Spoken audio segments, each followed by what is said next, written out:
அன்பான சகோதர சகோதரி தேவ பிள்ளைகளை கிறிஸ்துவின் மனவாட்டிகளை உங்கள் அனைவருக்கும் நம் ஆண்டவராக இயேசு கிறிஸ்துவின் கிருபையும் சமாதானம் நம்மில் என்று உண்டாயிருப்பதாக ஆமேன். இந்த நாளிலும் பரிசுத்தாவின் வெளிப்படுத்துகிற சத்தியத்திற்காக நன்றி செலுத்துவோம்.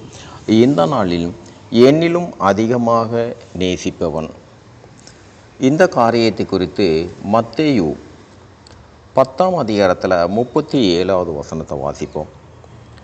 தகப்பனையாவது தாயையாவது என்னிலும் அதிகமாய் நேசிக்கிறவன் எனக்கு பாத்திரன் அல்ல. மகனையாவது மகளையாவது என்னிலும் அதிகமாய் நேசிக்கிறவன் எனக்கு பாத்திரன் அல்ல. இங்கே ஆண்டவராய் இயேசு கிறிஸ்து என்ன சொல்கிறாருன்றால், முதலாவது நேசிப்பு, அன்பு காட்டுவது, நீ என் மீது அன்பு காட்டு. அதுக்கப்புறம் உன் குடும்பத்தார் மேலே உன்னுடைய அன்பு இருக்கணும். ஏன் நம் தேவன் நம் ஆண்டவரை இயேசு கிறிஸ்து சொல்கிறாருன்னா, முதலாவது அன்பு 2 விதமான அன்பு இருக்குது. பரலோகத்துக்கு உண்டான அன்பும் இருக்குது, உலகத்துக்கு உண்டான அன்பும் இருக்குது. இதில் பரலோகத்துக்கு உண்டான அன்பு பார்த்திங்கன்னா, ஏன் இயேசு கிறிஸ்து அவரை நேசிக்க சொல்கிறாருன்னா, அவரிடத்தில் அன்பின் முழு உருவமே அவர் தான். அவருடைய அன்பு எங்கேருந்து வரணும்? அவருடைய வார்த்தையாக வசனத்தை நாம் அதில் கை கொள்ளும்போது நாம் அவரிடத்தில் அன்பு கொள்வோம். இப்போ அவர் நம்ம மேலே அன்பு காலத்தினால நாம் அவர் மீது ஐக்கியமாக இருக்கும்போது அங்கேருந்து என்ன புறப்படும் என்றால், இந்த அன்பு மட்டும் நமக்குள்ளே நிலைத்திருக்கும். இந்த அன்பினால் பார்த்திங்கன்னா, அன்பு நமக்குள்ளே வந்துன்னா நம்ம குடும்பத்தில் மனைவியோட இல்லை கணவனோட பிள்ளைகளோட இந்த அன்பு வெளிப்படும் போது அந்த குடும்பமே எப்படி இருக்கும்னா அன்பினால் நிறைந்திருக்கும். அங்கே சண்டை சச்சரவு எதுவுமே இருக்காது. அங்கே ஒரு பெரிய சமாதானம் இருக்கும், ஒரு சந்தோஷம் இருக்கும். இதனால தான் ஆண்டவர் சொல்கிறாரு, நீ நேசிக்கும், நீ மனைவியோ ஒரு கணவனை நேசிக்கும்படியே தான் நான் உங்களுக்காக நான் கொடுத்தது. பிள்ளைகள், அந்த பிள்ளைகளும் உங்களுக்காக தான். இவங்களோட அன்பாக தான் இருக்கணும். ஆனால் அதை காட்டிலும் நீ என் மீது அன்பு கொண்டாய், அதே போல் உன் மனைவியும் என் மீது அன்பு கொள்வாள், அதே போல் பிள்ளைகளும். அப்போ எல்லோருமே தேவன் மீது அன்பு கொள்ளும்போது என்ன ஆகும் என்றால், அந்த குடும்பமே சந்தோஷத்தில் நிறைந்து வழியும். இது அதனால தான் ஆண்டவரை இயேசு கிறிஸ்து நான் சொல்கிறாருன்னா, உன் பிள்ளைகள் மேலே உன் மனைவி மீதையும் மகன் மேலே அன்பு வைக்கிறதுக்கு முன்னாடி என் மீது அன்பு வை. இந்த அன்பு தான் பரிபூர்ணமாக எங்கும். இந்த குடும்பத்தில் ஒரு அன்பு இருந்தால் அதே அன்பு தான் வெளிப்படும். உனக்கு எல்லா காரியத்திலிருந்தும் உன் குடும்பத்தின் மூலியமாக வெளியே வரும். அப்போ பார்த்தீங்கன்னா எல்லோரிடத்துலேருந்து ஒரு நேசிப்பு உங்களுக்கு உண்டாகும், அவர்களும் உங்களிடத்தில் நேசிப்பார்கள். இது ஆண்டவரை இயேசு கிறிஸ்து சொல்கிற அன்பு. இது பரலோக அன்பு. உலகத்துக்குரிய அன்பு ஒன்று இருக்குது.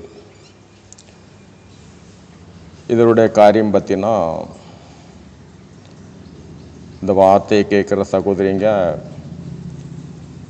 இந்த ஊழியக்கார் மட்டும் நேராக வந்தார்னா நாங்கள் அக்னியை எரிப்பது போல் எரிச்சிருவோன்னு நினைக்காதீங்க. இது என்ன உலகப்பூர்வமாக சொல்கிறேன். ஒரு கணவன் காலையில் சண்டை போட்டு போயிருப்பார். சாயந்தரம் வரும்போது ஒரு பேகு, இந்த பேக்கில் பார்த்தீங்கன்னா ட்ரெஸ்ஸு ஏதாவது மனைவிக்கு எடுத்துகிட்டு வர்றாரு. அந்த ட்ரெஸ்ஸை பார்த்தோன்னே அந்த ஒய்ஃபு கையில் இருக்க அந்த பேக்கு பார்ப்பாங்க, ஏதோ வாங்கிட்டு வந்திருக்காரு. பிரித்து பார்த்தோன்னா அவங்களுக்கு பிடிச்சமான ட்ரெஸ் சேரீயாக இருக்கும். இதனால் அப்போ அவங்க முகத்தில் ஒரு பெரிய சந்தோஷம் இருக்கும். உடனே சொல்லுவாங்க, இருங்க ஒரு நிமிஷம் இருங்க, நான் காப்பி போட்டு வந்துடுறேன். ஆனால் மற்ற நாளில் காப்பி வர்றது எப்படி 1 மணி நேரம் 1.5 மணி நேரம் ஆகும். ஆனால் அந்த ட்ரெஸ்ஸை பார்த்த உடனே காப்பி வரும். இது தாங்க உலகத்துக்குரிய அன்பு. மறுநாள் நீங்கள் கையில் எதுவும் பேக் இல்லாமல் நீங்கள் போயிட்டீங்கன்னு வச்சிங்களேன், நீங்கள் உலகப்பூர்வமாக சொல்கிறேன், மறுநாள் வெறும் கையோட ஆஃபீஸ் பேக்கோடு போனீங்கன்னா, அப்போ நேற்று நமக்கு ஃபாஸ்ட்டாக கிடைச்ச காப்பி இன்றைக்கி கிடைக்காதான்னா உலகப்பூர்வமாக அது கொஞ்சம் லேட்டாக தான் ஆகும்.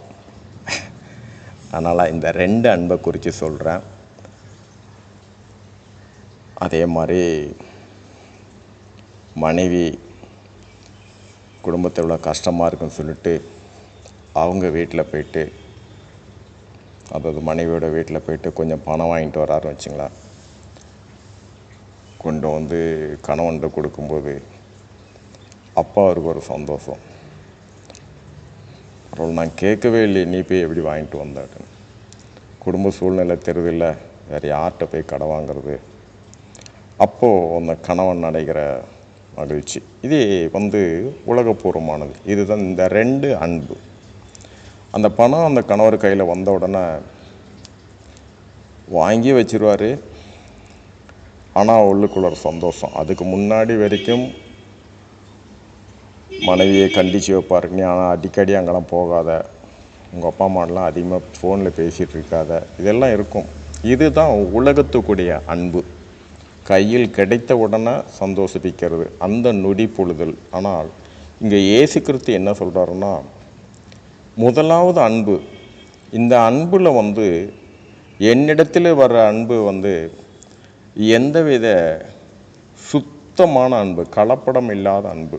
இந்த அன்பின்படியே நீ இருக்கும்போது இந்த அன்பு தான் உனக்கும் கிடைக்கும். இதுதான் உன் மனைவிக்கு சென்றடையும், மனைவி மூலிமா பிள்ளைகளுக்கு சென்றடையும், பிள்ளைகள் மூலிமா அந்த குடும்பத்தின் மூலியமாக அது வெளியே சென்றடையும் போது எல்லோரிடத்திலும் உங்கள் அன்பு பூரணமாக இருக்கும். இதுக்காக தான் அவர் சொல்கிறாரு, உங்கள் பிள்ளைகளை, உங்கள் மனைவியை, மகன்களை நீங்கள் நேசிங்க. ஆனால் அதுக்கு முன்னாடி வார்த்தை, வசனத்தின்படி நடங்க. அந்த வசனத்தின்படி நடக்கும்போது அன்பு பூரணமாக வெளிப்படும். இதுதான் இதுக்குள்ள காரியம். இந்த நாளிலும் பரிசுத்தம் வெளிப்படுத்த சத்தியத்துக்கு நன்றி செலுத்துவோம். இந்த காரியத்தின் மூலம் எல்லாவற்றிலும் மூவரிலும் ஒருவராக தேவனே உம்முடைய நாமம் ஒன்றுக்கே மகிமை உண்டாவதாக. ஆமென்.